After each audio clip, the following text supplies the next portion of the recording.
Everyone అందరు ఎలా ఉన్నారు? Welcome back to Vinisha's home journal. Soft and జ్యూసీగా తినే కొద్ది ఇంకా తినాలనిపించే విధంగా చికెన్ ఫ్రై ఎలా చేసుకోవాలో చూద్దాం. చేసుకోవడం చాలా ఈజీ. ఇది లైట్గా గ్రేవీ టైప్లో వస్తుంది కాబట్టి ప్లెయిన్గా రైస్లోకి బాగుంటుంది అండ్ ప్లెయిన్ పప్పు ఆర్ రసంలోకి అయితే ఇంకా బాగుంటుంది.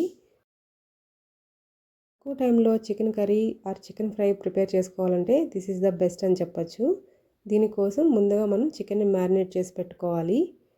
ముందుగా చికెన్ తీసుకొని క్లీన్ చేసుకున్న తర్వాత కొద్దిగా సాల్ట్, పసుపు, చిల్లీ పౌడర్, ధనియాల powder, chicken masala, garam masala, 1 spoon ginger garlic paste, half చెక్క లెమన్, 2 పచ్చిమిరపకాయలు, కొద్దిగా కరివేపాకు వేసుకొని మ్యారినేట్ చేసి పక్కన పెట్టుకోవాలి.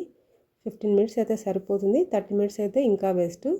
మసాలాస్ అన్నీ ముక్కకి బాగా పట్టి చికెన్ ఇంకా జ్యూసీగా టేస్టీగా అయితే వస్తుంది.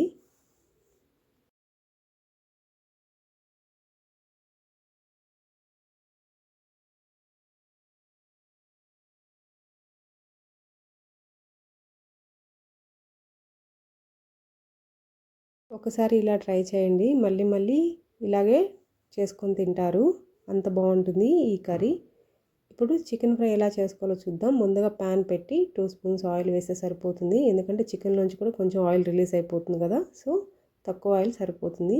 ఆయిల్ బాగా హీట్ ఎక్కిన తర్వాత బిర్యానీ స్పైసెస్ వేసుకొని ఒకసారి బాగా కలుపుకోవాలి. అవి ఫ్రై అయిన తర్వాత మీడియం సైజ్ ఆనియన్ కట్ చేసి వేసుకొని బాగా ఫ్రై చేసుకోవాలి.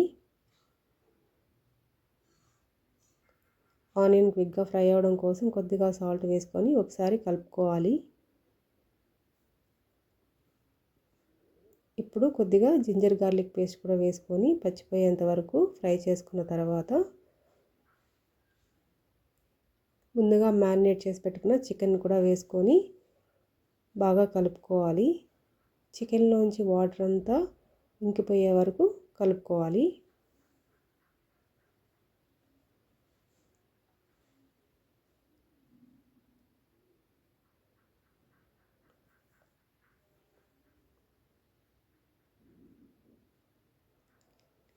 చూడండి, చికెన్లోంచి వాటర్ వచ్చింది కదా. ఇప్పుడు ఈ వాటర్ అంతా కూడా బాగా ఫ్రై అయ్యే వరకు ఫ్రై చేసుకొని చికెన్ పీస్ సాఫ్ట్గా అయ్యే వరకు అయితే కుక్ చేసుకోవాలి.